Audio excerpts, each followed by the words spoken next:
Okay, so now we're talking about the analysis of the case brief, or the case. Okay, so in the analysis, you're going to ask yourself 3 questions. How did the court arrive at this conclusion? What was the reasoning for them arriving at that conclusion? And how do the facts apply to the rule of law? Okay, so let me give you an example. The court arrived at the conclusion initially because there was no reason for the police officers to be suspicious of a crime having been committed, being committed, or was about to be committed. So the court decided to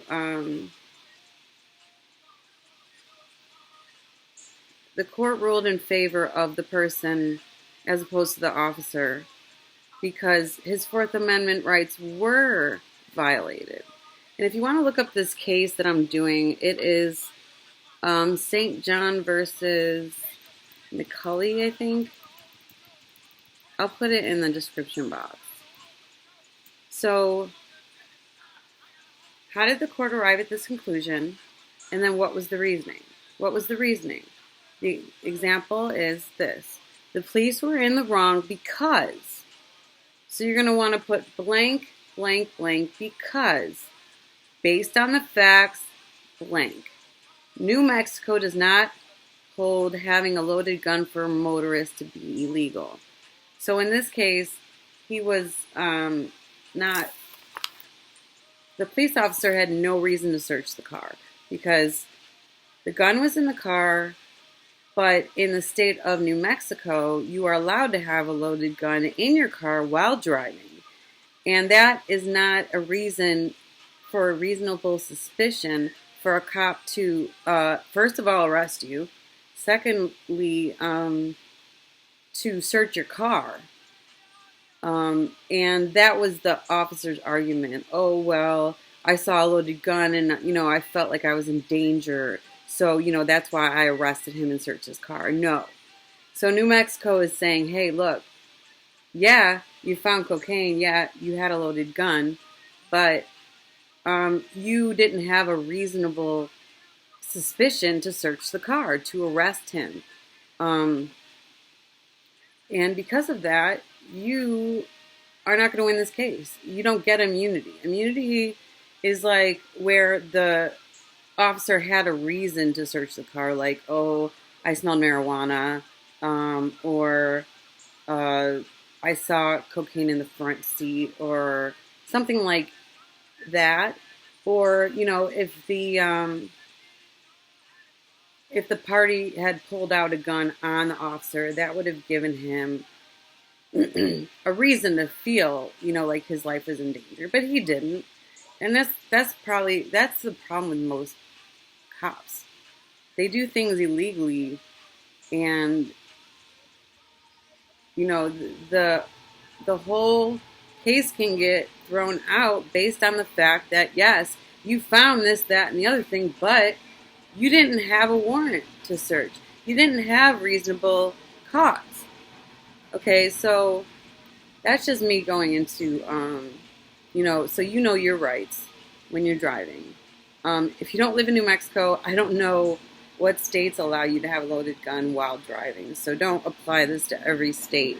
I am in the United States. I'm actually in Chicago, but this is more of like a blue state. So I don't think you're able to carry a loaded gun here unless you're a security guard or a police officer or something like that. But in New Mexico, you can. So I'm just going to review this really quick. The analysis. Write this down. How did the court arrive at this conclusion? Write it down. What was the reason that the court arrived at this conclusion? Write it down. Write down your first mind, okay? This is just your rough draft. You're not going to turn this in, but you're going to get all your ideas on the paper, okay? The third question for analysis is how do the facts apply to the rule of law?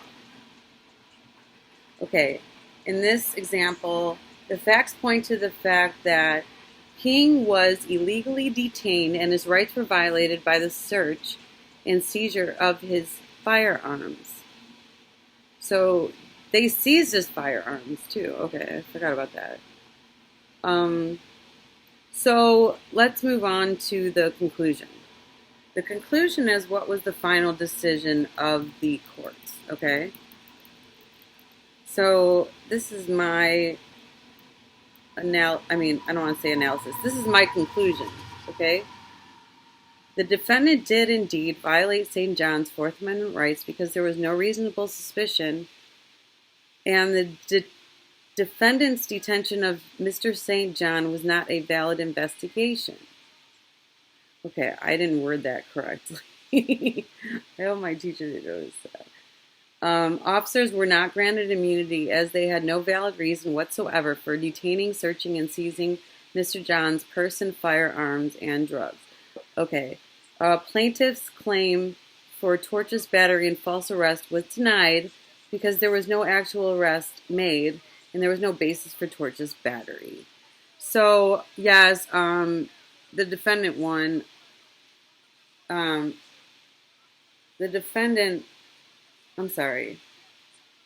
person whose rights were violated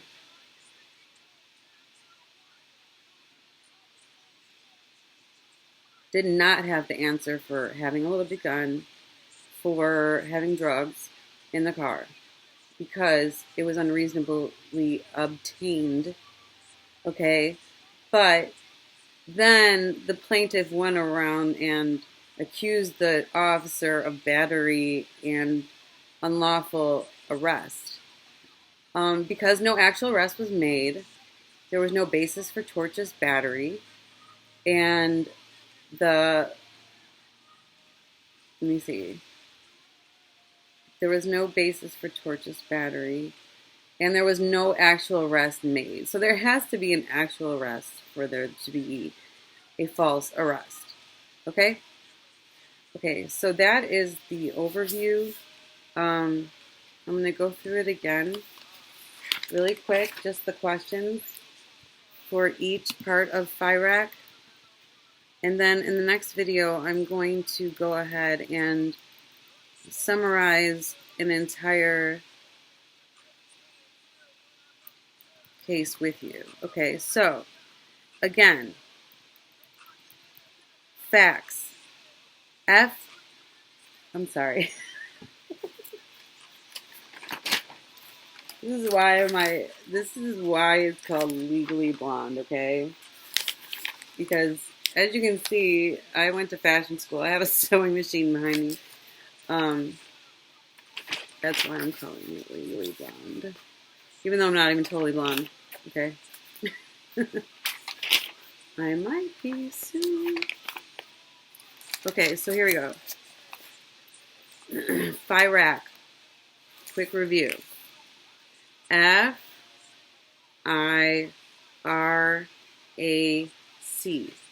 Facts. Issue. Rule. Analysis. Conclusion. Okay, so I'm going to go over the questions you need to ask yourself in each one of these facets of finding out. Okay, so the facts is, you want the date, you need to put in chronological order all of the relevant facts. What happened that day? What are the clients claiming is the second question you're going to ask yourself. And the third question you're going to ask yourself for the facts is, what are the parties seeking? Okay, next, the issue.